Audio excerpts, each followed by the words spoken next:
Skor hasil akhir Zhejiang FC versus Persib Bandung di lanjutan Liga Champions Asia Tour musim 2024 hingga 2025. Pelatih Persib Bandung Bojan Hodak terang-terangan akui kualitas skuad Zhejiang FC sampai berani jujur belak-belakan begini di hadapan publik Cina. Apa yang ia sampaikan? Simak ulasannya berikut ini. Pelatih Zhejiang Jordi Vinyals akui kualitas Persib Bandung sampai sebut Maung Bandung adalah tim yang sulit dikalahkan. Bobotoh dijamin auto merinding mendengarnya. Apa yang sebenarnya terjadi di pentas Asia tersebut? Temukan ulasan lengkapnya hanya di sini. Penyerang Persib asal Brasil Ciro Alves buat pernyataan jujur begini soal Zhejiang FC. Akui klub ini sangat kuat. Sampai bawa-bawa hal ini ketika konferensi pers. Apa yang ia ucapkan ke publik? Alhamdulillah kabar gembira, terima kasih PT LIB, PSSI, Mark Klok bisa recovery istirahat dulu dari jadwal padat Persib di Liga 1 sampai akhirnya ambil keputusan brilian begini. Apa yang membuat Bobotoh auto bahagia melihat keputusan ini? Temukan jawabannya hanya di sini.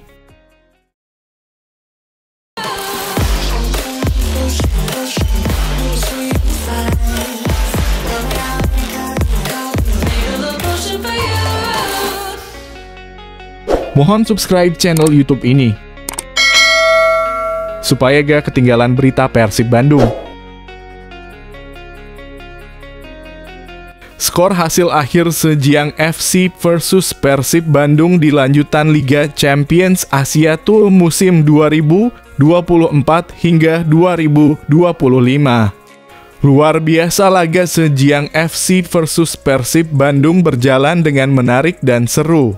Skor akhir atau komentar saya soal laga tersebut bisa kamu lihat di judul atau thumbnail video ini ya guys. Kalau tidak gitu hasil akhirnya juga kamu bisa lihat di Instagram resmi Persib Bandung @persib. Semoga Persib Bandung dapat mengambil pelajaran dan hikmah di laga ini untuk pertandingan berikutnya. Jayalah Persibku. Semoga bisa mengharumkan nama Indonesia di kancah Asia.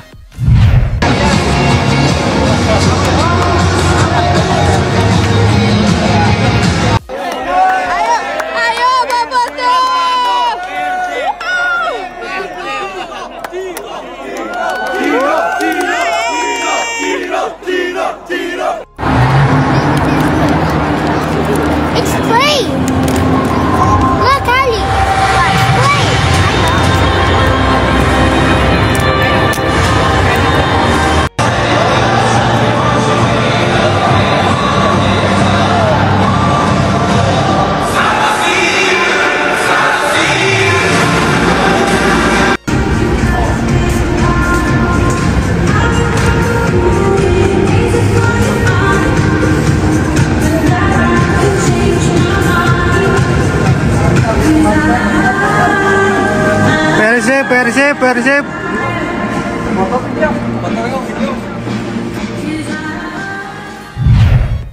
Pelatih Persib Bandung Bojan Hodak terang-terangan akui kualitas skuad Zhejiang FC sampai berani jujur belak-belakan begini di hadapan publik Cina.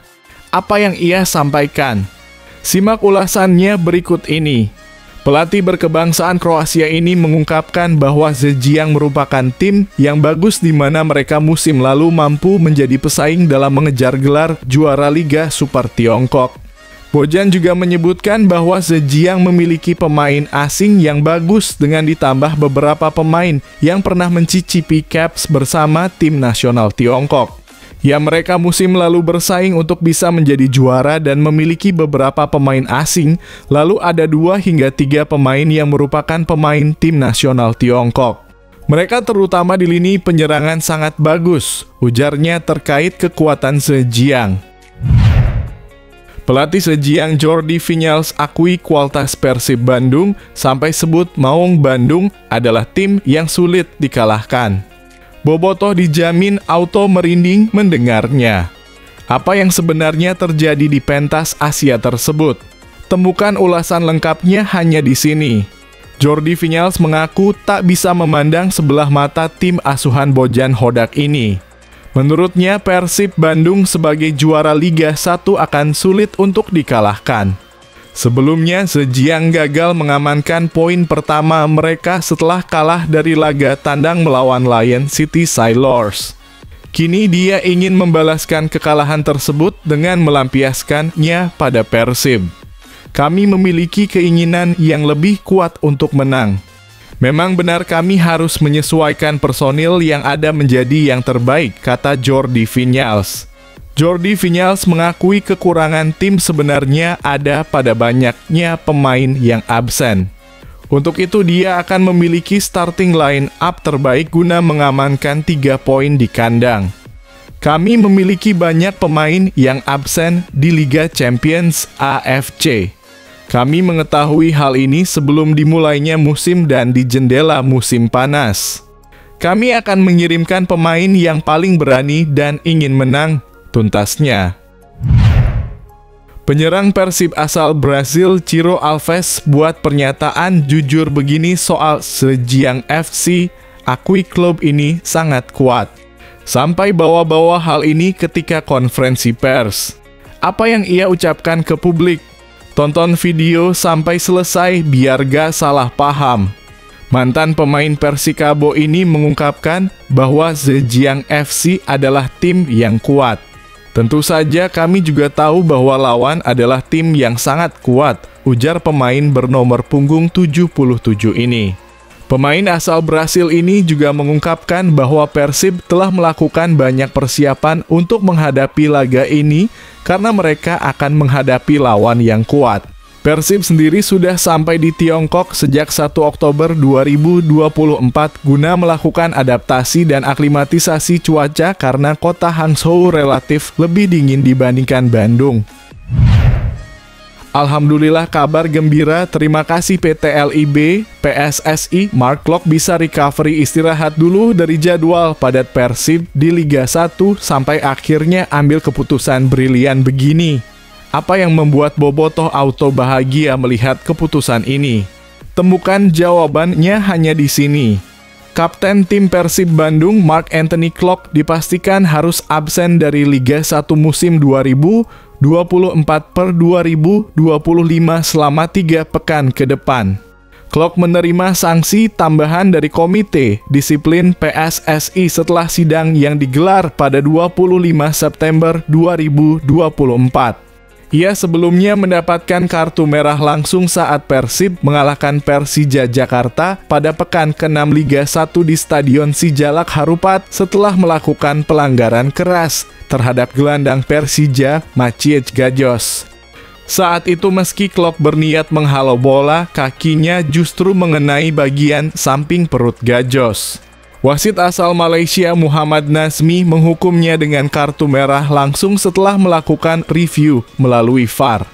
Berdasarkan regulasi Liga 1 pada pasal 58 ayat 5, seorang pemain yang menerima kartu merah langsung akan dikenakan larangan bertanding selama 1 laga dan denda sebesar 10 juta rupiah. Namun, karena Klok menerima hukuman tambahan dari Komisi Disiplin PSSI, ia dipastikan absen selama 3 pertandingan. Komdis PSSI menilai bahwa Klok terbukti melakukan pelanggaran serius dengan menggunakan tubuhnya secara berlebihan terhadap pemain lawan yang mendasari sanksi tambahan ini. Selain larangan bertanding, Klok juga dikenakan denda tambahan sebesar 10 juta rupiah, sehingga total denda yang harus dibayarnya mencapai 20 juta rupiah.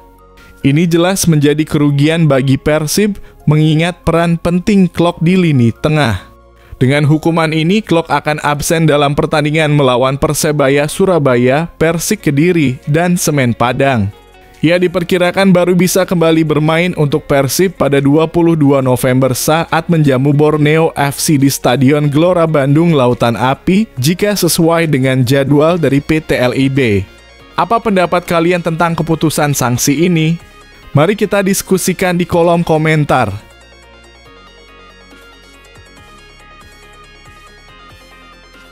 Bacot towel sungguh tak tahu malu tapi Shin Tae-yong tetap kasih respect. Sebut kritikan Bung Towel kepadanya sangat penting. Hey Towel, buka mata lo Towel.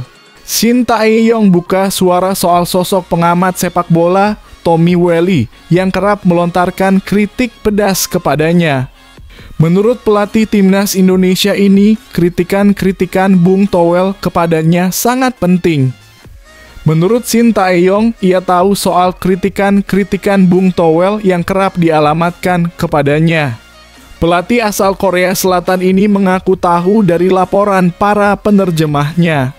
Namun, saya berpikir orang-orang seperti itu juga harus ada agar sepak bola bisa berkembang. Kata Shin Tae-yong dalam sesi wawancara dengan stasiun televisi Korea Selatan KBS. Tidak semua orang akan menyukai saya 100% di kelompok manapun. Jika mendapat dukungan 100%, saya bisa jadi otoriter. Sambungnya, Shin Tae-yong menyebut tak akan mempermasalahkan orang-orang yang mengkritiknya. Mereka, sambung pelatih berusia 53 tahun ini, bisa mengkritiknya dengan bebas. Saya pikir, tak apa-apa mereka mengkritik dengan bebas, ujar Shin Tae-yong. Shin Tae-yong mengaku sempat terbawa emosi dengan kritikan-kritikan pedas yang dilontarkan kepadanya. Namun pada akhirnya ia mengaku untuk tak ambil pusing dengan kritikan tersebut. Kadang dalam hati saya marah juga. Saya sudah bekerja keras dan melakukan yang terbaik, tapi ia masih mengatakan hal-hal yang tak berguna, ungkap ex-pelatih timnas Korea Selatan tersebut. Dalam kesempatan tersebut, Shin Tae-yong juga menanggapi bahwa ia menyewa pendengung buzzer untuk menyerang balik orang-orang yang mengkritiknya. Dengan nada bercanda, ia mengaku memang ingin menyewa pendengung. Meski ingin pakai buzzer, saya tidak bisa karena saya tidak bisa berbahasa Indonesia, kata Shin Tae-yong. Saya juga ingin coba pakai buzzer untuk dia. Namun, saya pikir lebih baik saya biarkan seperti itu, tandasnya. Kabar terbaru dari Shin Tae-yong untuk pemain timnas. Tak perlu ke Jakarta, pemain abroad timnas Indonesia langsung gabung di Jeddah. Timnas Indonesia direncanakan akan memulai latihan pada 1 September 2024 di Arab Saudi. Para pemain yang berkarier di luar negeri bakal bergabung dengan skuad Garuda di sana. Timnas Indonesia akan berkumpul pada 31 Agustus 2024 di Jakarta. Pelatih skuad Garuda, Shin Tae-yong bakal memanggil 26 pemain untuk putaran ketiga kualifikasi Piala Dunia 2026 zona Asia. Timnas Indonesia bakal memulai petualangannya dengan bertandang ke Stadion King Abdullah Sport City, Jeddah pada 5 September 2024. Skuad Garuda akan melawan Arab Saudi dalam pertandingan pertama Grup C putaran ketiga kualifikasi Piala Dunia 2026 zona Asia. Kalau untuk pemain abroad, timnas Indonesia itu akan berangkat dari negara masing-masing pada 31 Agustus 2024 waktu setempat, ujar Sumarji.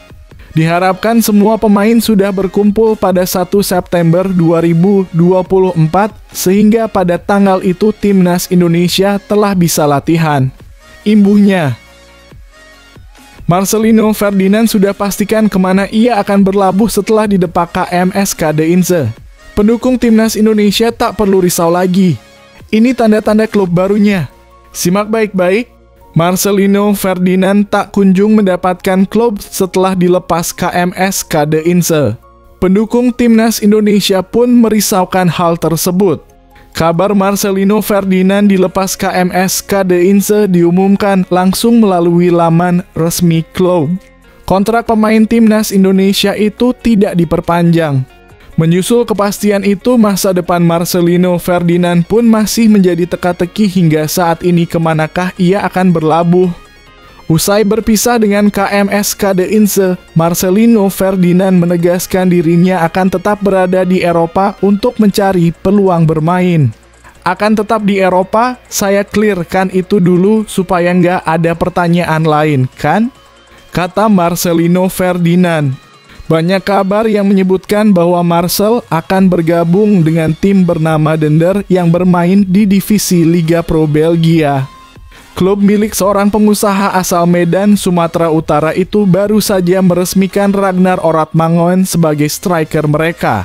Bukan tidak mungkin bagi Marcelino Ferdinand untuk bergabung dengan Dender, yang paling penting baginya adalah mendapatkan menit bermain.